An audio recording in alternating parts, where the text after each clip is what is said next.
Hello friends, success news के इस YouTube channel पर आप सभी का स्वागत है। आज के इस वीडियो में हम साइंस के मोस्ट इम्पोर्टेंट क्वेश्चन के बारे में चर्चा करेंगे और मॉडल सेट प्रैक्टिस 16 से लेकर 18 तक करेंगे। इससे पहले हम 15 तक करा चुके हैं। अगर आपने उस वीडियो को नहीं देखा है तो जाके देख सकते हैं। तो चलिए फ्रेंड्स, बगैर समय बर्बाद किए हुए कम समय में ज़्यादा से ज़्यादा क्वेश्चन कराने की कोशिश करेंगे। तो चलिए फ्रेंड्स, क्वेश्चन नंबर फर्स्ट है। यहाँ पे क्वेश्चन नंबर फर्स्ट क्या है? तो डायनामाइट डायनामाइट का प्रमुख अवयव है। तो डायनामाइट का प्रमुख अवयव क्या है? नाइट्रोग्लिसरीन। क्या है? नाइट्रोग्लिसरीन। डायनामाइट का प्रमुख अवयव क्या है? नाइट्रोग्लिसरीन। पर्णहरित में उपस्थित मुख्य धातु क्या है? तो मैग्नीशियम। पर्णहरित यानी क्लोरोफिल। क्या होता है? क्लोरोफिल में उपस्थित प्रमुख धातु क्या है? क्लोरोफिल। क्या है? क्लोरोफिल। पौधे के पत्तियों में क्लोरोफिल पाया जाता है, यानी पत्तियां में पाया जाता है, जिससे वह हरा रंग का होता है। नेक्स्ट क्वेश्चन फ्रेंड्स, कि कोबाल्ट 16 उत्सर्जित करता है। तो कोबाल्ट 16 जो है गामा किरणें को उत्सर्जित करता है। क्या करता है? गामा किरणें के उत्सर्जित करता है। गामा किरणें, अब देखिए फ्रेंड्स, वेदन क्षमता अल्फा बीटा गामा में सबसे अधिक वेदन क्षमता जो रहेगा गामा किरणें का रहेगा। ठीक है। नेक्स्ट क्वेश्चन, पृथ्वी का पलायन वेग है। तो पृथ्वी का पलायन वेग कितना है? 11.2 किलोमीटर प्रति सेकेंड। क्या है? 11.2 किलोमीटर प्रति सेकेंड। बहुत वीवीआई क्वेश्चन है फ्रेंड्स। पलायन वेग क्या है? अब पलायन वेग है क्या? तो देखिए फ्रेंड्स, पृथ्वी से किसी वस्तु को 11.2 किलोमीटर प्रति सेकेंड की रफ्तार से फेंका जाए तो वह नीचे नहीं लौटेगा। एक निश्चित दूरी तय करने के बाद नीचे नहीं आएगा, इसी को पलायन वेग बोला जाता है। ठीक है। अब नेक्स्ट क्वेश्चन देखिए,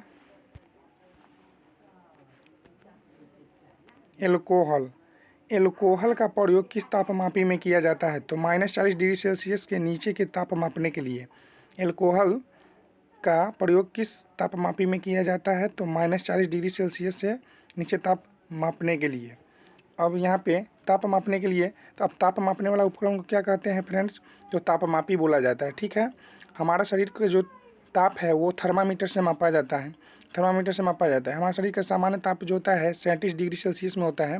37 डिग्री सेल्सियस और 98.6 डिग्री फ़ारेनहाइट होता है। 98.6 डिग्री फ़ारेनहाइट में अगर बोले तो, और केल्विन में बोले तो 310 डिग्री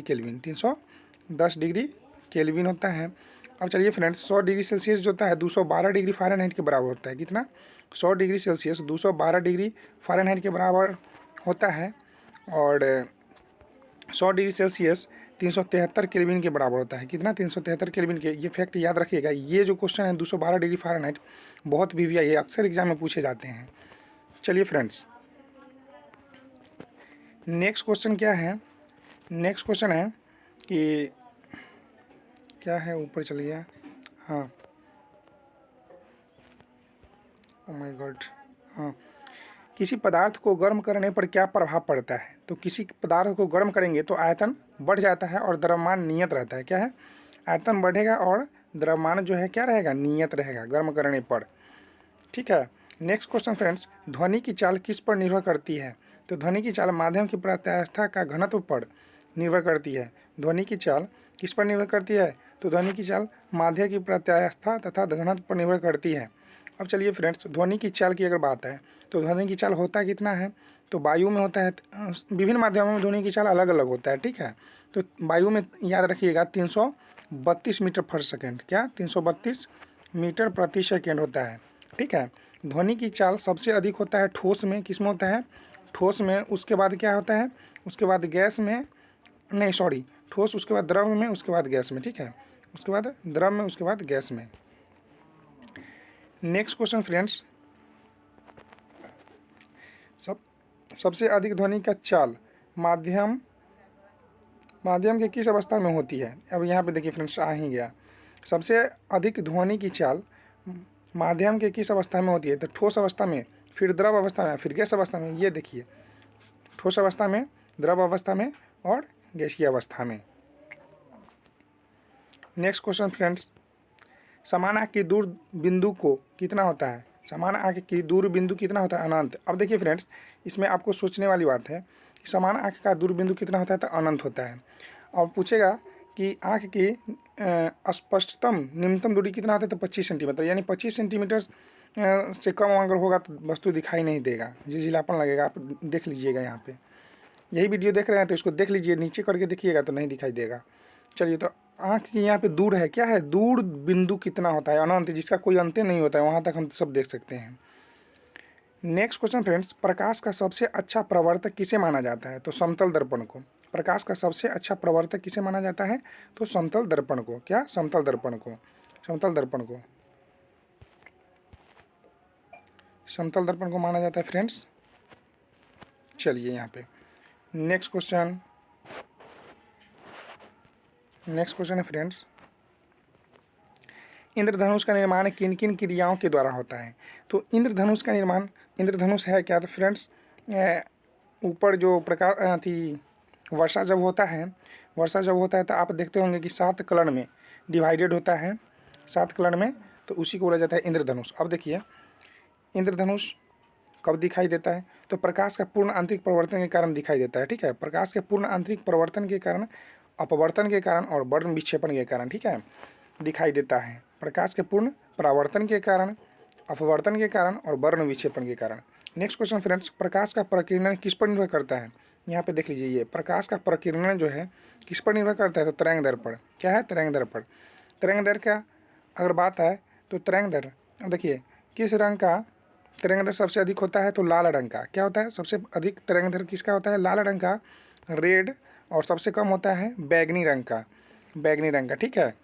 और तरंग दर का ऐसा मात्रा क्या होता है, तो मीटर प्रति second square. Next question friends, सबसे कम तरंग दर किसका होता है, तो गामा किरणें का। क्या है, गामा किरणें का, ऑप्शन से जाएगा फ्रेंड्स। सबसे कम तरंग दर किसका होता है, गामा किरणें का। अल्फा बीटा गामा में सबसे कम तरंग दर किसका होता है, गामा किरणें का। नेक्स्ट क्वेश्चन, निकट दृष्टि दोष का कारण है, निकट दृष्टि दोष, नेत्र की मोटा, क्या है, नेत्र का मोटा और फोकस दूरी कम हो जाता है, इसलिए फ्रेंड्स निकट दृष्टि दोष में निकट की वस्तु दिखाई देता है और दूर की वस्तु दिखाई नहीं देता है, ठीक है। निकट दृष्टि दोष के निवारण के लिए अवतल लेंस प्रयोग में लिया जाता है और दूरदृष्टि दोष के निवारण के लिए उत्तल लेंस प्रयोग में लिया जाता है। दूरदृष्टि में उत्तल लेंस, ठीक है, सॉरी उत्तल लेंस लिया जाता है दूरदृष्टि में। अब चलिए नेक्स्ट क्वेश्चन फ्रेंड्स,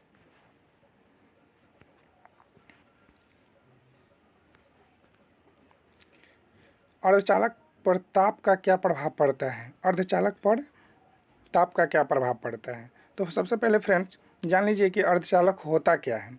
तो अब देखिए, चालक वैसा पदार्थ जिससे विद्युत धारा प्रवाहित हो सके, जैसे चांदी, एल्युमिनियम, ये सब क्या है, तांबा, ये सब विद्युत का सुचालक पदार्थ है, इसको सुचालक पदार्थ बोला जाता है।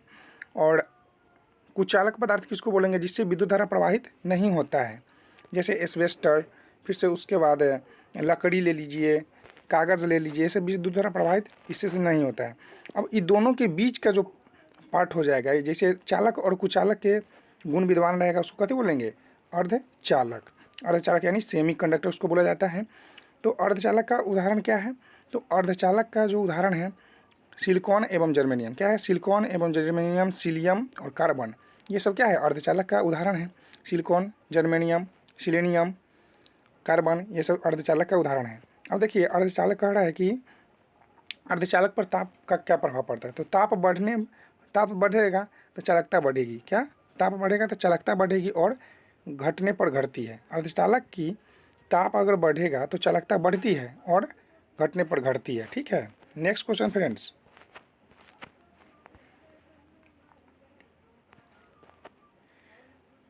हीटर का तार बना होता है नाइक्रोम का, हीटर का तार जो बना होता है नाइक्रोम का। अब हीटर का प्रयोग कहाँ होता है, देखिए फ्रेंड्स, विद्युत केतली जो होता है उसमें हम लोग जल को गर्म कर लेते हैं, तो उसमें जो क्या होता है, नाइक्रोम लगा होता है। नाइक्रोम जो है निकल एवं क्रोमियम का मिश्रण होता है, हीटिंग एलिमेंट में इसका प्रयोग किया जाता है, इसलिए हीटर का तार जो बना होता है नाइक्रोम का बना होता है।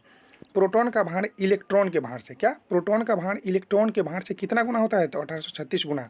क्या होता है, 1836 गुना। अब यहाँ पे प्रोटॉन की बात आया तो फ्रेंड्स जान लीजिए कि प्रोटॉन पर धन आवेश होता है। क्या होता है, प्रोटॉन पर प्लस आवेशित होता है, इलेक्ट्रॉन पर माइनस आवेशित यानी ऋण आवेशित होता है, और न्यूट्रॉन पर यानी न्यूट्रॉन पर कोई आवेश नहीं होता है। न्यूट्रॉन जो होता है क्या होता है, आवेशहीन। क्या होता है, आवेशहीन होता है। आवेशहीन होता है, क्या होता है, हीन, मतलब कोई आवेश नहीं होता न्यूट्रॉन पर। नेक्स्ट क्वेश्चन है फ्रेंड्स कि CO2 गैस का गुण क्या होता है, अम्लीय। CO2 गैस का गुण क्या होता है, अम्लीय। अम्लीय क्या होता है फ्रेंड्स, तो pH मान 3 प्रकार के होते हैं। देखिए यहाँ पे, तो यहाँ पे pH मान को 3 प्रकार से विभाजित किया गया है। एक होता है उदासीन। क्या होता है, उदासीन। उदासीन। एक होता है अम्लीय। क्या होता है, अम्लीय। अम्लीय। एक होता है क्या, क्षारीय। क्षारीय होता है, ठीक है। एक होता है उदासीन, उसके बाद अम्लीय, उसके बाद क्षारीय। उदासीन जो होगा, जिस इसका pH मान, जिस वस्तु का pH मान 7 होगा उसका क्या होगा, उदासीन होगा। 7 से कम होगा तो अम्लीय होगा। 7 से कम क्या होगा, 7 से अगर कम होगा तो क्या होगा, अम्लीय होगा। और 7 से अगर अधिक होगा, 7 से अगर अधिक होगा तो क्या होगा, ये 7 से अधिक होगा तो क्षारीय होगा। नेक्स्ट क्वेश्चन फ्रेंड्स जल्दी जल्दी इसलिए करा रहे हैं कि कम समय में आपको ज़्यादा से ज़्यादा क्वेश्चन होने का रिवीजन कर सकें। चलिए यहाँ पे मॉडल सेट प्रैक्टिस 17 देखिए कि CO गैस का गुण क्या होता है। तो CO गैस का गुण क्या होता है, यानी CO का मतलब होता है कार्बन मोनोऑक्साइड। ये उदासीन होते हैं। क्या होते हैं, उदासीन। CO यानी कार्बन मोनोऑक्साइड गाड़ी के धुआं से निकलता है। और ये जो हरित गृह जो है, हरित गृह आप लोग पढ़े होंगे, तो उसमें सबसे ज़्यादा उत्तरदायी गैस क्या है, CO यानी कार्बन मोनोऑक्साइड। गाड़ी के धुआं से निकलता है कार्बन मोनोऑक्साइड। वायुमंडल में सबसे अधिक हानिकारक गैस है CO यानी carbon monoxide. Next question friends, संयोजी इलेक्ट्रॉन की संख्या अधिकतम कितनी हो सकती है, 8। संयोजी इलेक्ट्रॉन की संख्या किसी मतलब संयोजी इलेक्ट्रॉन जो है उसकी अधिकतम संख्या कितनी हो सकती है, 8। नेक्स्ट क्वेश्चन, अम्ल का लिटमस पत्र पर क्या प्रभाव पड़ता है। अम्ल जो है नीला लिटमस पत्र को लाल कर देता है, और भस्म जो है यानी क्षार जो है लाल लिटमस पत्र को नीला कर देता है। अम्ल जो है नीला लिटमस पत्र को लाल कर देता है, और क्षार यानी भस्म जो है यानी लाल लिटमस पत्र को नीला कर देता है। अम्ल में कौन सा तत्व परमाणु अनिवार्य रूप से रहते हैं, तो हाइड्रोजन। अम्ल में कौन सा तत्व जो है परमाणु अनिवार्य रूप से रहते हैं, तो हाइड्रोजन। क्या हो जाएगा, हाइड्रोजन। H से हाइड्रोजन होता है, ठीक है, हाइड्रोजन। नेक्स्ट क्वेश्चन, भस्म यानी क्षार का लिटमस पत्र पर क्या प्रभाव पड़ता है, तो क्षार जो है लाल लिटमस पत्र को नीला कर देता है, जस्ट बोले हैं ये सब। नेक्स्ट क्वेश्चन फ्रेंड्स, दिया सलाई बनाने में किसका प्रयोग किया जाता है, तो लाल फास्फोरस। दिया सलाई बनाने में किसका प्रयोग किया जाता है, तो लाल फास्फोरस। अब देखिए फ्रेंड्स, माचिस जो होता है इसका तिल्ली जो ऐसे होता है, तो इस पर जो भरा होता है ना, क्या होता है, लाल फास्फोरस होता है। नेक्स्ट क्वेश्चन, कीटाणुनाशक के रूप में किसका प्रयोग किया जाता है, तो बिरंजक चूर्ण का। कीटाणुनाशक के रूप में बिरंजक चूर्ण का प्रयोग किया जाता है। नेक्स्ट क्वेश्चन, साबुन बनाने की प्रक्रिया को क्या कहते हैं, तो सैपोनिफिकेशन। क्या, सैपोनिफिकेशन, ठीक है। इसको बोला जाता है साबुनीकरण। क्या बोला जाता है, साबुन बनाने की प्रक्रिया को साबुनीकरण कहा जाता है। रक्त का कितना प्रतिशत भाग प्लाज्मा होता है, 55%। कितना होता है, 55%। रक्त का कितना परसेंट भाग प्लाज्मा होता है, यानी 55%, ठीक है। नेक्स्ट क्वेश्चन देखिएगा फ्रेंड्स, नेक्स्ट क्वेश्चन है, श्वसन क्रिया का फलस्वरूप किसका निर्माण होता है, तो ऊर्जा का। श्वसन क्रिया का फलस्वरूप किसका निर्माण होता है, तो ऊर्जा का। ऊर्जा कैसे मात्रा क्या होता है, जूल होता है। कार्य करने की क्षमता को ऊर्जा कहते हैं। नेक्स्ट क्वेश्चन, श्वसन में शर्करा का क्या होता है। श्वसन में शर्करा का क्या होता है, तो ऑक्सीकरण होता है। क्या होता है, ऑक्सीकरण। श्वसन में शर्करा का क्या होता है, ऑक्सीकरण होता है। नेक्स्ट क्वेश्चन फ्रेंड्स, अमाशय में भोजन का पाचन किस माध्यम से होता है, तो अम्लीय माध्यम से। अमाशय में भोजन का पाचन किस माध्यम से होता है, तो अम्लीय माध्यम से। ये ज़्यादा जूम हो गया था, चलिए यहाँ पे, ओ माय गॉड, इसको ठीक कीजिए। हाँ, नेक्स्ट क्वेश्चन, कि प्रत्येक वृक्क यानी किडनी, इसको बोला जाता है गुर्दा भी बोला जाता है, का भार कितना होता है, तो 150 ग्राम। क्या होता है, 150 ग्राम। वृक्क का कार्य शरीर में क्या है, तो अपशिष्ट पदार्थों को छानकर बाहर निकालना, ठीक है, किडनी का। अब 24 घंटे में मनुष्य जो है लगभग कितना मूत्र का उत्सर्जन करता है? तो 1 से 1.5 लीटर। कितना? 1 से 1.5 लीटर। 1 से 1.5 लीटर। ठीक है। Next question friends, hormone hormone का क्या कार्य है? हार्मोन का जो कार्य क्या है? सभी प्रकार के रासायनिक क्रिया को नियंत्रित करना। हार्मोन का कार्य है सभी प्रकार के रासायनिक क्रिया को नियंत्रित करना हार्मोन का कार्य है। चलिए नेक्स्ट क्वेश्चन देखिए, राइबोसोम किसकी सतह पर होती है? तो राइबोसोम एंडोप्लाज्मिक रेटिकुलम। राइबोसोम किसकी सतह पर होती है? तो एंडोप्लाज्मिक रेटिकुलम। नेक्स्ट क्वेश्चन, प्रवर्तित क्रिया का संचालन केंद्र कहाँ है? मेरुदंड। प्रवर्ती क्रिया का संचालन केंद्र कहाँ है? मेरुदंड। नेक्स्ट क्वेश्चन, किसका तंत्र की रचना तंत्रिका तंत्र की रचना तथा क्रियानात्मक इकाई क्या है? न्यूरॉन। क्या है? न्यूरॉन। तंत्रिका तंत्र की रचनात्मक एवं क्रियानात्मक इकाई क्या है? न्यूरॉन। नेक्स्ट क्वेश्चन फ्रेंड्स देख लीजिए, मॉडल सेट प्रैक्टिस 18।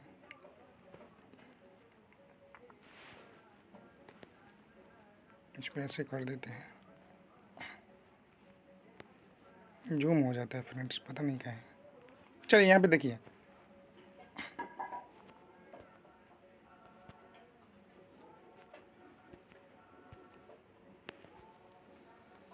मनुष्यों में मेरुदंड से कितनी जोड़ी तंत्रिकाएं निकलती है? 31। क्या है? 31। मनुष्यों में मेरुदंड से कितनी जोड़ी तंत्रिकाएं निकलती है? 31। भारत में खोजा गया प्रथम कंप्यूटर वायरस कौन सा था? सी ब्रेन। भारत में खोजा गया प्रथम कंप्यूटर वायरस कौन सा था? तो सी ब्रेन। कंप्यूटर की अगर बात आए तो कंप्यूटर का खोज किसने किया? तो चार्ल्स बेबेज ने। किसने किया? चार्ल्स बेबेज ने। ठीक है। कंप्यूटर के माउस का Douglas Engelbart. Next question friends, सुहागा। क्या है? सुहागा। सुहागा का रासायनिक नाम क्या है? तो बोरेक्स। क्या है? बोरेक्स। सुहागा का रासायनिक नाम क्या है? बोरेक्स। पेंसिलिन का मुख्य स्रोत क्या है? कवक। पेंसिलिन का मुख्य स्रोत क्या है? कवक। पेंसिलिन का खोज किसने किया था? तो पेंसिलिन का खोज किया था किसने? तो अलेक्जेंडर फ्लेमिंग। पेंसिलिन ये क्या है? तो एक दवा भी बोल सकते हैं, ऑप्शन कभी कभी किताब में रहता है। नेक्स्ट क्वेश्चन, कि कोकीन का मुख्य स्रोत क्या है? कोकीन का मुख्य स्रोत क्या है? तो ये अकवन, या क्या है? अकवन, यानी इरिथ्रोजाइलोन कोका। क्या है? इरिथ्रोजाइलोन कोका। नेक्स्ट क्वेश्चन फ्रेंड्स, पीत रस का स्रावित करता है। पीत रस को स्रावित करता है यकृत यानी लीवर। पीत रस को स्रावित करता है यकृत यानी लीवर। ठीक है। नेक्स्ट क्वेश्चन, फलों का अध्ययन कहलाता है पोमोलॉजी। फलों का अध्ययन पोमोलॉजी। फलों का अध्ययन पोमोलॉजी। पृथ्वी का अध्ययन भूगर्भ शास्त्र कहलाता है। ठीक है। पृथ्वी का अध्ययन भूगर्भ शास्त्र। कवकों का अध्ययन माइकोलॉजी। शैवालों का अध्ययन फाइकोलॉजी। कवकों का अध्ययन माइकोलॉजी, शैवालों का अध्ययन फाइकोलॉजी। छिपकलियों का अध्ययन सोरोलॉजी। ठीक है। ये सब फैक्ट याद कीजिएगा। नेक्स्ट क्वेश्चन फ्रेंड्स, मस्तिष्क का सबसे बड़ा भाग कौन सा है? सेरेब्रम यानी प्रमस्तिष्क। सेरेब्रम। क्या है? सेरेब्रम यानी प्रमस्तिष्क। रक्त समूह की खोज किसने की थी? तो कार्ल लैंडस्टीनर ने 1901 में। रक्त समूह की खोज किसने की थी? तो लैंडस्टीनर ने 1901 में।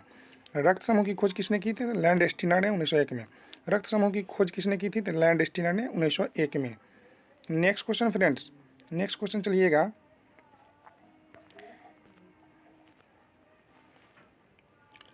पुष्पों का अध्ययन कहलाता है एंथ्रोलॉजी। पुष्पों का अध्ययन एंथ्रोलॉजी। ठीक है। पुष्पों का अध्ययन क्या कहलाता है? एंथ्रोलॉजी। ठीक है।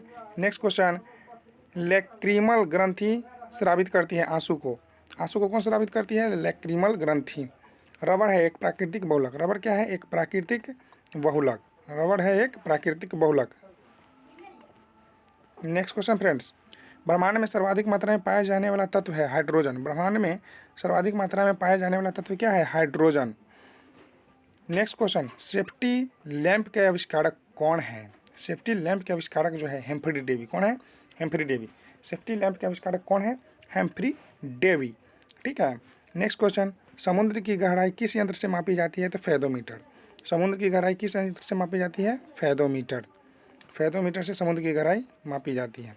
नेक्स्ट क्वेश्चन, प्रकाश के तरंग सिद्धांत का प्रतिपादन किसने किया था? तो न्यूटन। प्रकाश के तरंग सिद्धांत का निर्माण किसने किया था? प्रतिपादन किसने किया था? तो न्यूटन।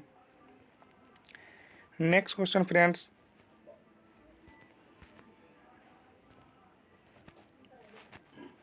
नेक्स्ट क्वेश्चन है कि 1 किलोवाट घंटा होता है, यानी 3.6 गुने 10⁻6 जूल, 3.6 गुने 10⁻6 जूल के बराबर होता है 1 किलोवाट घंटा। ठीक है, 1 किलोवाट घंटा जो है 3.6 गुने 10⁻6 जूल के बराबर होता है। कितना डिग्री सेंटीग्रेड पर परम शून्य ताप कहा जाता है? तो -273 डिग्री सेल्सियस, -273 डिग्री सेल्सियस। परम शून्य ताप क्या होता है फ्रेंड्स? तो देखिए, अधिकतम ताप की कोई सीमा नहीं होती है, लेकिन न्यूनतम ताप की सीमा होती है, और किसी भी वस्तु का तापमान -273 डिग्री सेल्सियस से कम हो ही नहीं सकता। इसी को क्या बोला जाता है? परम शून्य ताप बोला जाता है इसी को। नेक्स्ट क्वेश्चन देखिए, ध्वनि तीव्रता का CGS मात्रा क्या है? डेसिबल। ध्वनि तीव्रता का CGS सेंटीग्राम सेकेंड इसका फुल फॉर्म होता है। तो ध्वनि तीव्रता का CGS मात्रा क्या होता है? डेसिबल। नेक्स्ट क्वेश्चन कि हृदय तथा फेफड़ों की आवाज़ को सुनने के लिए किस यंत्र का प्रयोग किया जाता है? तो स्टेथोस्कोप। क्या है? स्टेथोस्कोप। ठीक है, स्टेथियोस्कोप लिखा हुआ है इसमें, लेकिन स्टेथोस्कोप भी बोल सकते हैं। नेक्स्ट क्वेश्चन, थर्मामीटर का आविष्कार किसने किया? तो फ़ारेनहाइट। थर्मामीटर का आविष्कार किसने किया? तो फ़ारेनहाइट। थर्मामीटर का आविष्कार किसने किया? फ़ारेनहाइट। तो फ्रेंड्स, आज के वीडियो में बस इतना ही। अच्छा लगा तो लाइक शेयर सब्सक्राइब जरूर कीजिए। तब तक मिलेंगे नेक्स्ट वीडियो में, तब तक के लिए थैंक यू।